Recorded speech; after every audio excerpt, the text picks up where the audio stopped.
வணக்கம் நண்பர்களே. அத்தியாயம் 16 கேட்போமா? உன்னை விட்டு விலகாத உள்ளம் இது மன்னவனே, உன் மீது என் மனது. இல்லையப்பா, மயக்கத்தில் தான் இருக்காங்க. கவலைப்பட வேண்டான்னு டாக்டர் சொல்லிட்டார். உடல் சோர்வும் ஸ்ட்ரெஸ்ஸும் தானாம். நீங்க வர வேண்டாம். இந்த வீக் எண்டில் நான் கிளம்பி வரேன்.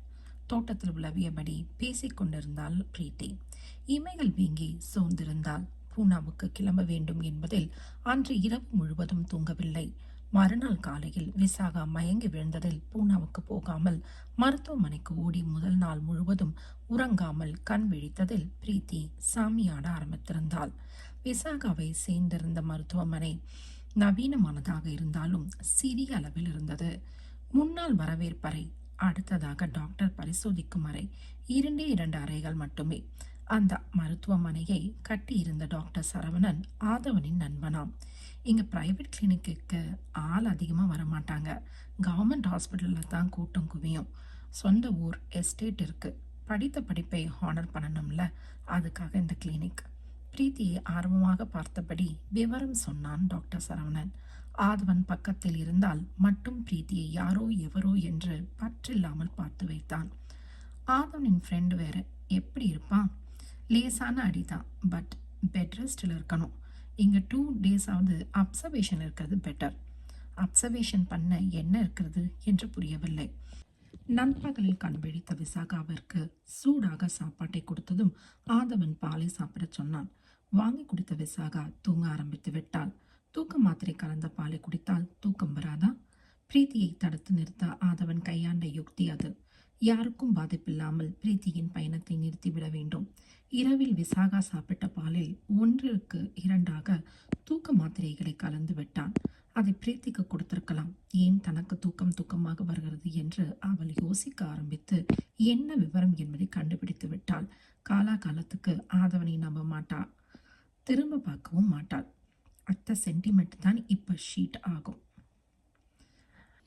தூக்க மாத்திரைகளின் உபயத்தால் ஆழ்ந்த தூக்கத்தில் இருந்த விசாகாவை எழுப்பி பிரீத்திக்கு காப்பி போட சொன்னான். வண்டார் குழலி வர நேரமாகும் அம்மா. பிரீத்தி பாவம் வெறும் வயிறோட கிளம்புறா. காப்பியாவது குடிச்சிட்டு போகட்டுமே. விசாகாவின் அத்தை பாசம் தூக்க மாத்திரைகளினால் வந்த மயக்கத்தை வெற்றி கொள்ள அவள் தள்ளாடியபடியே எழுந்து சமையல் அறைக்கு காப்பி போட போனாள். தூக்க மயக்கத்தில் இருந்தவளால் ஒரு அளவுக்கு மேல் தாக்கு பிடிக்க முடியவில்லை. காப்பி கப்பை நழுவ விட்டு தூங்கி சரிந்தாள். அதற்காகவே காத்திருந்த ஆதவன் ஏற்கனவே பேசி வைத்திருந்தபடி நண்பனின் கிளினிக்கில் கொண்டு வந்து சேர்த்து விட்டான். விசாகா கீழே விழும்போதே ஆதவன் தாங்கி பிடித்து விட்டதால் அடி ஏதும் படவில்லை. ஆனால் அடி பட்டிருப்பதாக ஆதவன் சொல்ல வைத்தான். பிரியத்துக்குரிய அத்தை மயக்கத்தில் இருக்கும்போது பிரீத்தியால் எப்படி ஊருக்கு கிளம்ப முடியும்?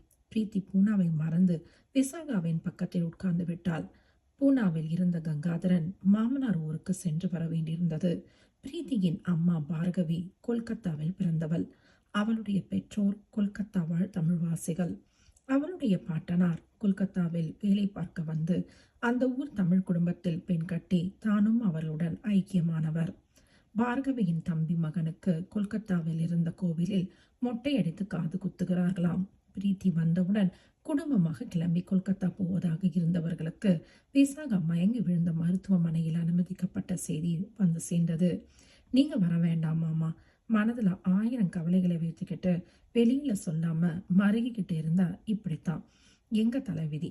2 நாள் ஹாஸ்பிட்டல் இருக்கணுமா. பிரீத்தி வேற ஊருக்கு கிளம்பினாளா? ஸ்ட்ரெஸ் எல்லாம் அதிகமாகி மயக்கத்துல கொண்டு வந்து விட்டுருச்சு.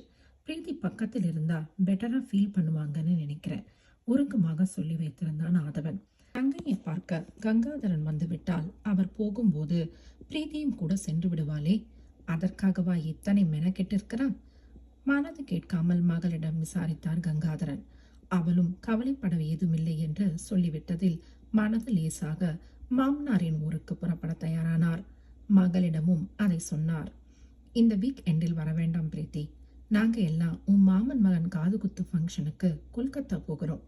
நெக்ஸ்ட் வீக் எண்டில் ஃப்ளைட் டிக்கெட் புக் பண்ணுறேன். நீ கிளம்பி வந்துவிடு. விசாகாவை பார்க்கணும்னு எங்க அந்த ஊரை மிதிக்க வேண்டி வந்து விடுமோன்னு மனசுக்குள்ள ஒரு முள் நெருடுச்சு. அது தேவையில்லைங்கிறதுல நிம்மதியா இருக்கு. பார்கவியும் பிரசாத்தும் சத்தம் போட்டாங்க. இப்படியே இருந்து விட முடியுமா? ஏதாவது அவசரம் ஆத்திரம்னா நாம போய் தானே ஆகணும்னு கேட்டாங்க. அது வருகிறப்ப பார்த்துக்கலாம்னு சொல்லிட்டேன். நீ அத்தையை பார்த்துக்க. சரிப்பா. தந்தையிடம் பேசி முடித்துவிட்டு திரும்பிய பிரீத்தி யார் மீதோ மோதி விழப்போனாள். தாங்கி பிடித்த சித்தார்த்தன். பைக் காரில் போகிறப்ப மட்டுமில்ல, கார்டனில் வாக் பண்றப்பவும் பக்கத்தில் ஆள் வராங்களான்னு பார்த்துக்கிட்டே தான் செல்போனில் பேசணும் என்றான். அவனது முகத்திற்கு வெகு அருகாமையில் அவனது முகம் தெரிந்தது. அவனது மூச்சு காற்றின் ஸ்பரிசத்தை அவளது முகம் உணர்ந்ததில் அவள் பதட்டம் கொண்டாள். அவனது வலிமையான இரும்பு கரம் அவளது இடுப்பில் அழுந்தி பதிந்திருக்க, மறு கரத்தால் அவளது தோளை தழுவியிருந்தான். ஏறக்குறைய அவனை அணைத்த நிலையில் அவள். இவ்வளவு நெருக்கமாக எந்த ஆணும் அவளை தொட்டதில்லை என்பதில் அவள் தடுமாறி நிலை குலைந்தாள். வேகமாக விலக நிமிர்ந்தவள் அவனது தோள்களை இறுக பற்றியதில் இடையில் இருந்த அவனது கரம் உயர்ந்து அவளது முதுகில் பரவி படர்ந்தது. குளிர் உடலை துளைத்த அந்த சீதோஷ்ணத்தில் அவனது உடல் வெப்பமிதமாக இருந்தது. அவள் விலகுவதற்குள் அவன் அவளை இறுக்கி அணைத்து விட்டான். பிரீத்தியின் உடல் நடுங்கியது. எதிர்பாராத அணைப்பில் அதிர்ந்து போயிருந்தாள். விடுபட வேண்டும் என்ற எண்ணம் கூட தோன்றாமல் ஸ்தம்பித்து நின்ற விட்டவளின் முகம் நோக்கி அவன் குனிந்தான். என்ன நடக்கிறதென்றே அவள் உணர்வதற்குள் அவளது இதழ்களில் அவனது சூடான இதழ்கள் படிந்து அழுந்தி கவி கொண்டன. முத்தம் கொடுத்து விட்டான். பிரீத்தியின் காலடியில் பூமி அதிர்வதைப் போல இருந்தது. ஓங்கி உயர்ந்த ஓர் பேரலையில் அவள் அடித்து செல்லப்பட்டாள். சுழித்து இழுத்த சூழலில் மாட்டிக்கொண்டவளுக்கு மூச்சு திணறியது. இதயம் தடதடத்தது. உடல் வெடவெடுத்தது. கன்னத்தில் இதழ் பதித்த முத்தமல்ல அவன் முத்தம். ஆவேசம் காட்டாத, ஆவேசம் கொண்ட அழுத்தமான முத்தம். அவளது இதழ்களை அவனது இதழ்கள் சுவைத்து உண்ட அமுதம் அருந்தும் முத்தம். நொடிகள் நிமிடங்களாகி நேரம் நீண்டு கொண்டே இருக்க அவள் மயக்க நிலையில் நின்றாள். நேரம் கடந்து கொண்டே இருக்க அவன் அவளை தழுவிக்கொண்டே இருந்தான். மழை தூறல் அவர்களை நனைத்தது. மலை காற்று உடல் துளைத்தது.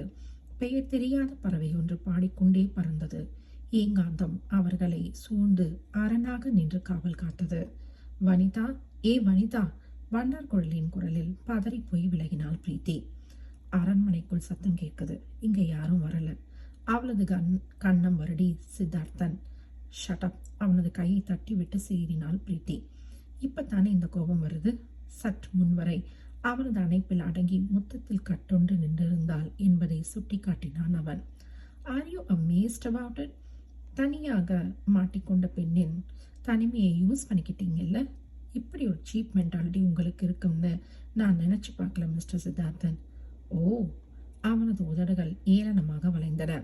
மூச்சிறைக்க நின்றவளை ஏறி இறங்க பார்த்த அவனது பார்வையில் முகம் சிவந்தாள் பிரீத்தி. அவன் மீது ஏன் அவளுக்கு கோபம் வர மறுக்கிறது?